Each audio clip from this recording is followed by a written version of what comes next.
In a grand old mansion nestled in an upscale neighborhood, a cold-hearted millionaire scarred by betrayal begins to doubt the integrity of a black widow caring for her sick mother and two young children. He deliberately leaves a safe full of money wide open and secretly watches her, but instead of stealing, she gently places a family photo inside and quietly shuts it. Realizing his mistake, the millionaire leaves a heartfelt letter and a blank check, setting in motion a journey that changes both of their lives forever. Before we dive in this story, let us know where you watching from. We love to hear your thought. The rain fell in a fine persistent mist across the gated estates of Belgrave Heights, blurring the sharp lines of manicured hedges and casting a gray hush over marble driveways. High on the hill, the Carrington mansion loomed like a monument to wealth grown cold. Its grandeur was undeniable, columns 3 stories tall, windows taller than most men, and chandeliers imported from Vienna. But beneath the gleam something was missing. The house was alive with power, but dead in spirit.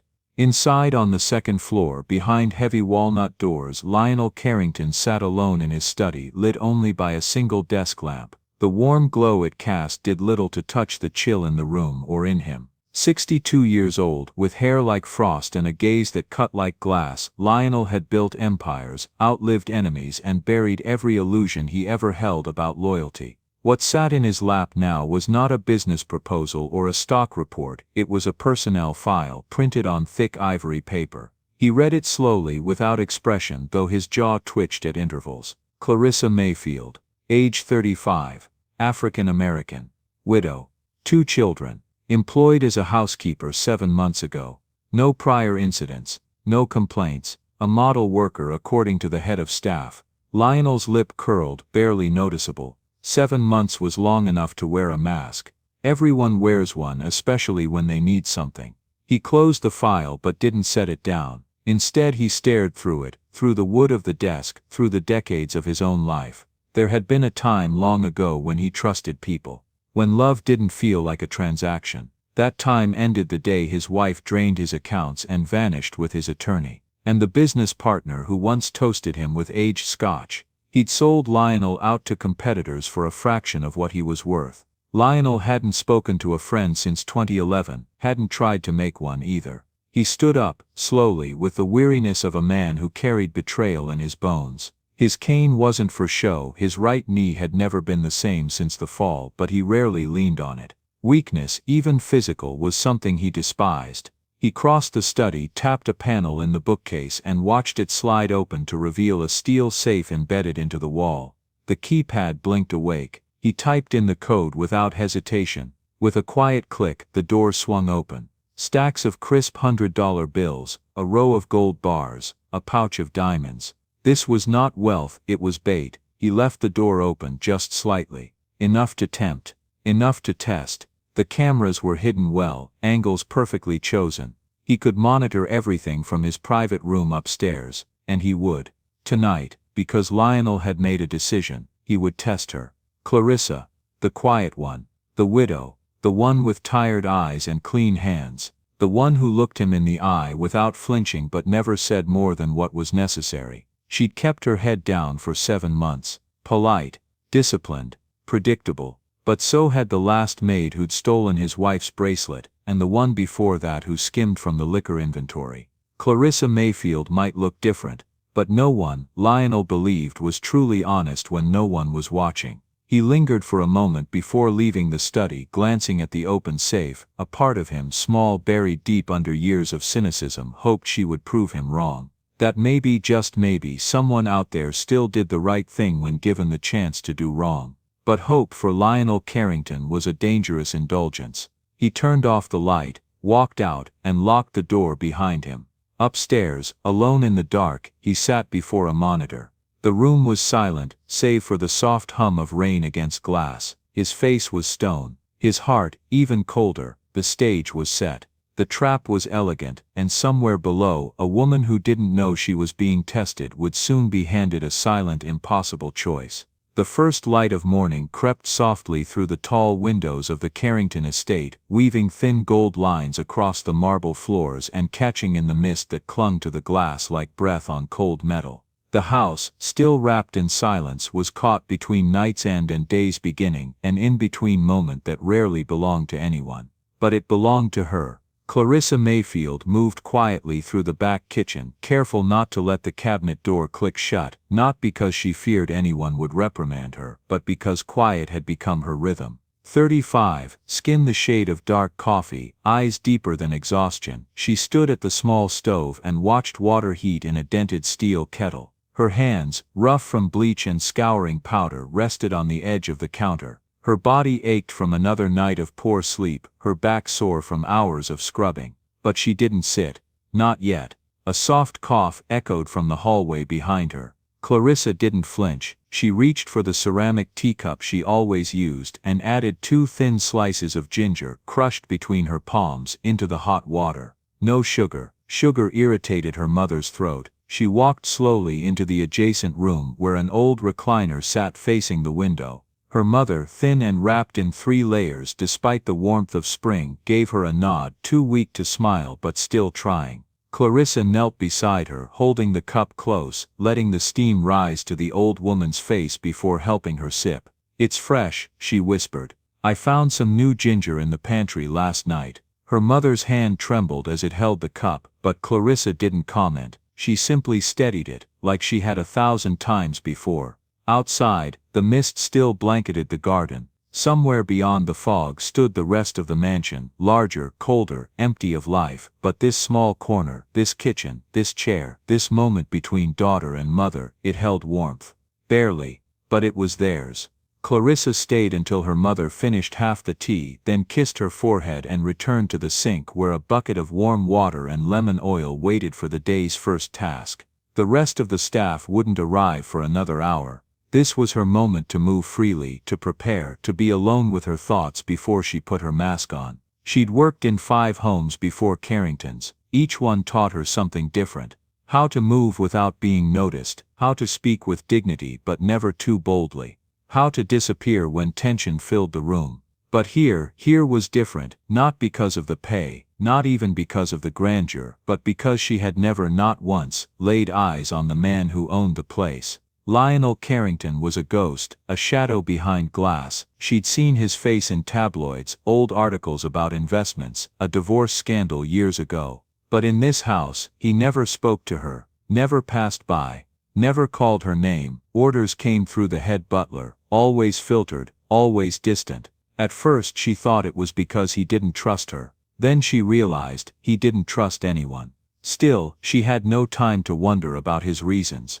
Her world was not made of questions, it was made of bills, blood tests, school lunches and sleepless nights. She was a mother first, always. Her boys ages 8 and 6 had learned early how to pack their own lunches, how to smile through empty fridges, how to be quiet when she came home too tired to speak. And her mother, dying slowly, painfully, was the reason Clarissa cleaned faster, worked harder, saved every penny she could. She never cried in front of anyone. Not even in front of her mother. She cried alone, quietly, in borrowed bathrooms or parked cars, because she had to be strong. For them. For herself. And yet, she carried that strength not like armor but like skin. Natural, worn, undeniable. At 6:17 a.m., she folded the towel she was using to wipe down the stove and made her way upstairs. Today she had been assigned to clean the East Study, a room she rarely touched, and never unsupervised. As she passed through the long corridor, she caught a glimpse of herself in the hallway mirror. She didn't linger. Her reflection reminded her of the woman she used to be, before the cancer, before the funeral, before she learned that dignity had to be held tighter when the world tried to take everything else. She reached the study door, found it unlocked, which was unusual. Still, she entered as trained, soft knock, quiet step, eyes down. The room was still dim, shades half drawn. Dust clung to the edges of the bookcases and faint footprints showed where someone had stood recently near the desk. Clarissa inhaled and began her work, as she always did, with care, with silence. She never rifled through papers, she never lingered where she didn't belong. Her job was to clean, not to notice, but today something was different.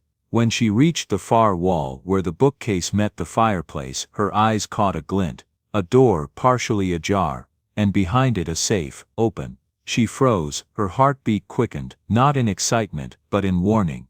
This was no accident. Safes don't get left open in houses like this. She glanced around, no one in sight, no sound but the ticking of the grandfather clock. Inside the safe were stacks of cash, glittering stones, gold bars, wealth beyond anything she'd ever touched. For a moment so brief she barely registered it, her mind flickered, not to greed, but to need. To medical bills, to rent, to a better school for her boys, but then her jaw clenched. Her breath steadied. She didn't move closer. Instead, she reached into her apron and pulled out a small photograph. Faded edges. 2 boys smiling wide in front of a school fence, and her mother seated on a porch swing, arm around Clarissa's waist. She always carried it. Not because she was sentimental, but because it reminded her who she was.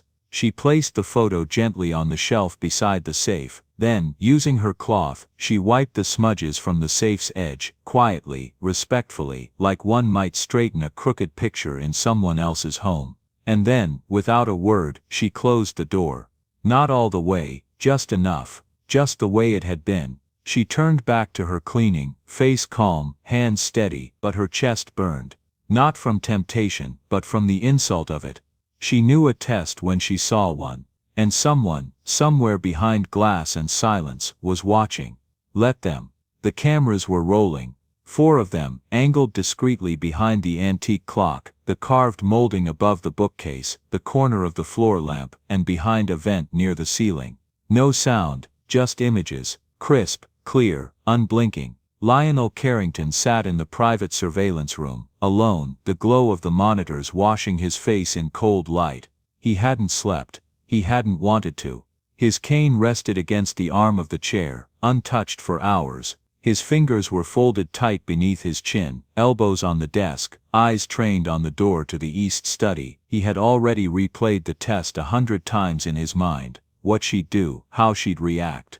Every possibility mapped out, every potential excuse already dismissed. He wasn't looking for a justification to trust, he was waiting for confirmation of what he already believed.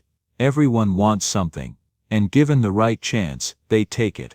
Then at 8:03 a.m., she entered. Clarissa Mayfield stepped into the study with a calm that irritated him. She wore the same pressed uniform, the same gray apron tied neatly at the waist, hair pulled back in that tight, low bun. She moved with quiet grace, like she always did, but Lionel's eyes narrowed. He wanted to see hesitation, guilt, greed, anything. She didn't notice the open safe immediately. She dusted the bookshelf, rearranged a misplaced volume, wiped the brass trim of the fireplace. Lionel leaned forward slightly. The clock on the wall ticked so loudly in his ears, it felt like a drumbeat. Then she saw it. She turned. Her eyes flicked toward the alcove in the far wall where the secret door stood open, the safe wide, the riches glowing under the study's soft morning light. She froze. Lionel's jaw tightened. There it was. The pause, the stillness that always came before the choice. Clarissa didn't move toward it. She didn't run either. Her expression didn't give anything away, and that irritated him more than he expected. She simply stood there. One hand clutched the rag she was using, the other hovering at her side. Her eyes were locked on the money, on the jewels, on the thing that separated her world from his. Seconds passed. 10, then 20, then 30. Lionel's hand curled into a fist. Why didn't she move? Why didn't she at least pretend to look away? Instead, she took one step forward. Lionel's breath caught. She approached slowly, deliberately, eyes still fixed on the contents. Her fingers twitched. Lionel noticed it instantly, a tremor. Maybe adrenaline, maybe nerves. Good, it meant she was human, and humans always eventually gave in. She stopped a foot away, closer now, the gold reflected in her dark eyes. She didn't reach for it, she just looked. Lionel waited, her lips parted slightly, not in awe but in disbelief. As if she didn't want to believe what she was seeing, as if she suspected something. She crouched, not to examine the contents, but to pick up something that had fallen, one of the polishing cloths she'd dropped earlier. Then with maddening calm, she stood upright, took a deep breath, and reached into her apron pocket. Lionel sat up straight, eyes sharp. Her hand emerged with something small. A photograph. He squinted at the screen. Clarissa raised the photo to the shelf beside the safe, brushed the surface clean with her cloth, and gently placed it down. Then she stood back, gazing at it. He hadn't expected this. She whispered something. Lionel couldn't hear the words, but her lips moved with quiet intent. Then she closed the safe door. No sudden movement, no hesitation, just the quiet resolve of someone who had seen temptation and stepped away. Lionel's entire body stiffened. He stared at the screen like it might shift, might rewind, and give him the ending he anticipated. But the image remained still, Clarissa standing in the center of the study, calm, composed, untouched by the wealth she had walked away from. He gritted his teeth. This wasn't how it was supposed to go. He wanted to catch her, not because he hated her, not even because he thought she'd steal, but because it made the world easier to understand when everyone was predictable. This unbroken discipline, this quiet refusal, was unacceptable. She left the room minutes later, completing her duties like any other day. No trace of what had happened, no shift in posture, no smirk, no anxiety. She hadn't even tried to hide what she didn't do. Lionel slammed the monitor off. In the silence that followed, he stood, heart pounding, not with fear but with something else. Frustration, rage, and under it all a dangerous flickering spark of something unfamiliar, admiration. He limped to the window, watching the fog lift over the gardens. Birds chirped. The sun was beginning to warm the stone terrace. The world, despite what had just unfolded, continued on. But inside Lionel Carrington's chest, something had cracked. Just a little. She hadn't taken anything. Not a dollar, not a coin, not even a glance over her shoulder. She had left a photograph. She had dusted the edge of his trap like it was any other surface, and walked away. He didn't know whether to feel insulted, or awakened. What kind of woman was she? No one was that good. No one was that pure. But damn it, she just might be. He returned to the desk, pulled out the file on Clarissa Mayfield and opened it again. But this time, he wasn't looking for flaws. He wasn't looking for proof. He was looking for her. The morning came with a softness that felt foreign, as if the air itself had changed overnight.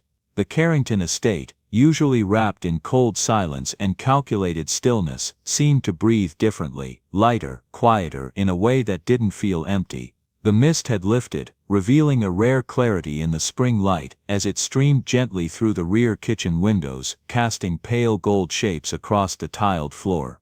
Clarissa stood by the sink, hands still damp from washing the breakfast dishes, humming a low wordless tune she barely realized she was singing. She hadn't slept much the night before, but it wasn't the usual exhaustion that weighed on her. It was something else.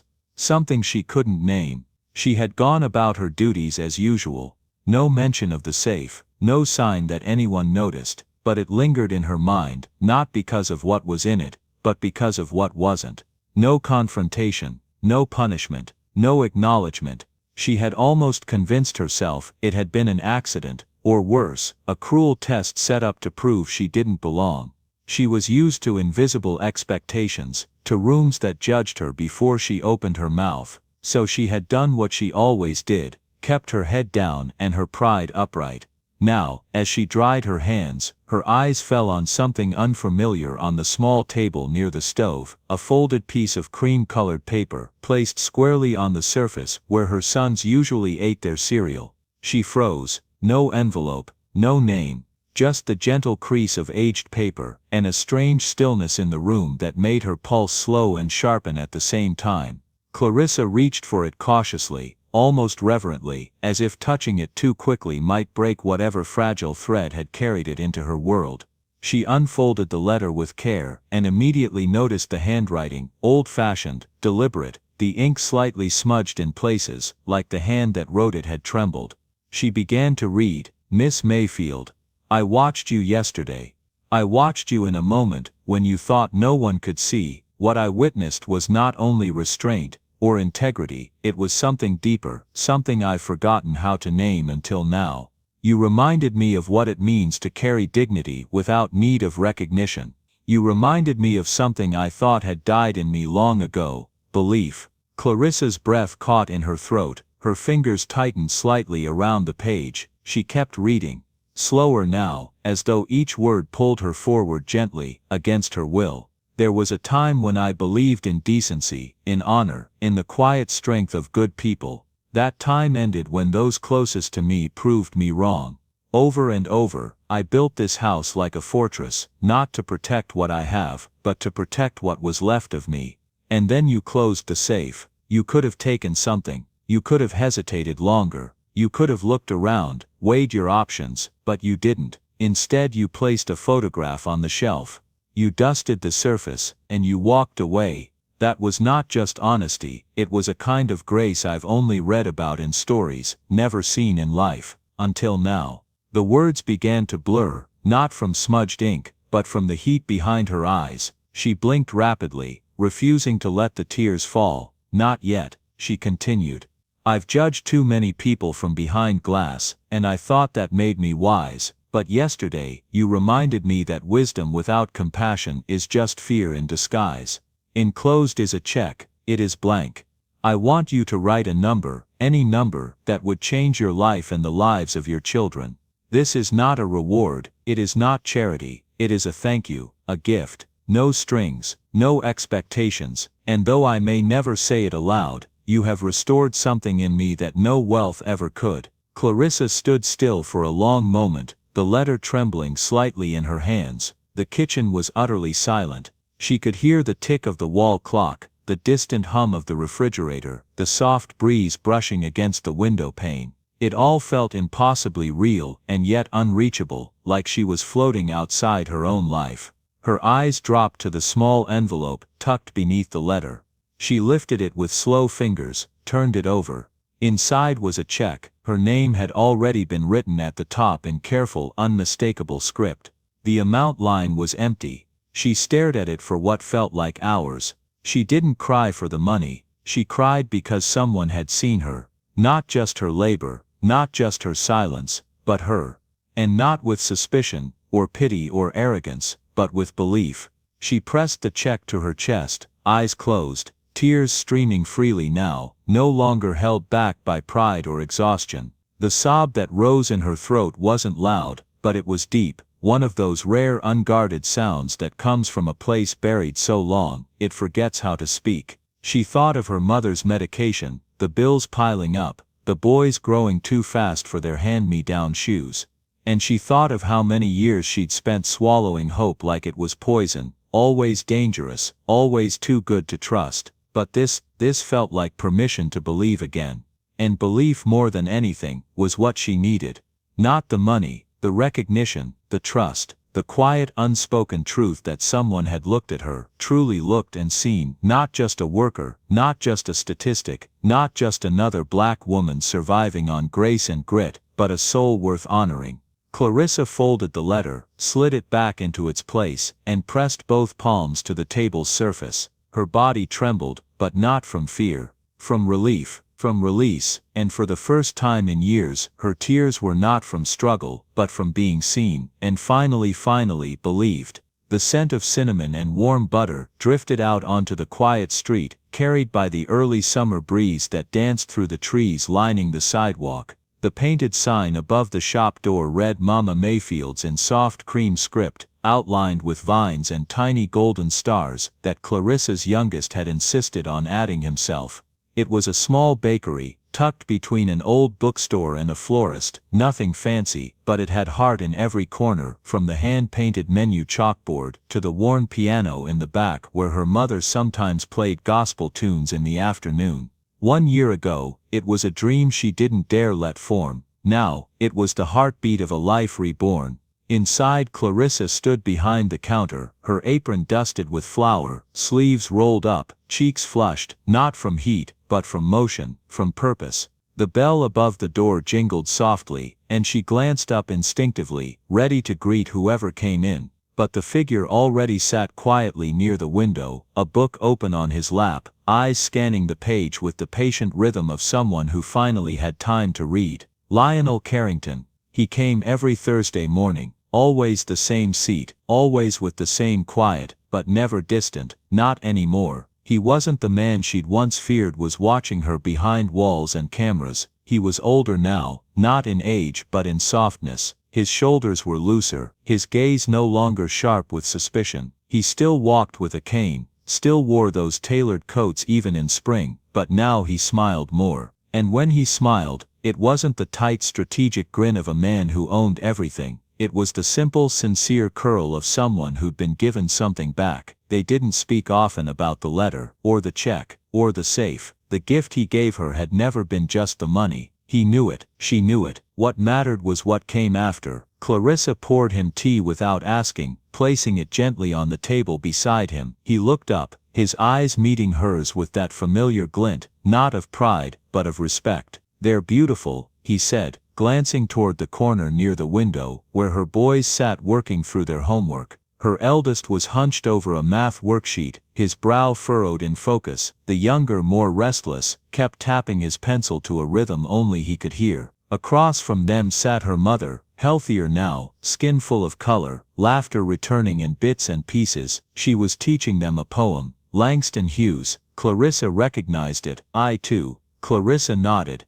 "They're trying," she said quietly, watching them with the kind of pride that didn't need to be spoken aloud. "They still remember what it was like before. It makes them hold on tighter to this." Lionel leaned back slightly in his chair, fingers folded around the warm ceramic mug. "Good," he said. Then softer, almost to himself, "It matters, remembering." The bakery filled with soft music, her mother humming now, as she turned the pages of a worn book. Outside, the sun dipped lower in the sky, painting the window panes with streaks of amber and gold. Clarissa wiped her hands on her apron, and walked toward the back, stopping by the shelf to grab a book for the boys. She had promised to help them study after the store closed. She carried it with reverence, as if even that simple act had weight now, and maybe it did. Maybe everything did. Once you understood what it cost to hold on to your name, your soul, your integrity in a world that too often asked you to sell it.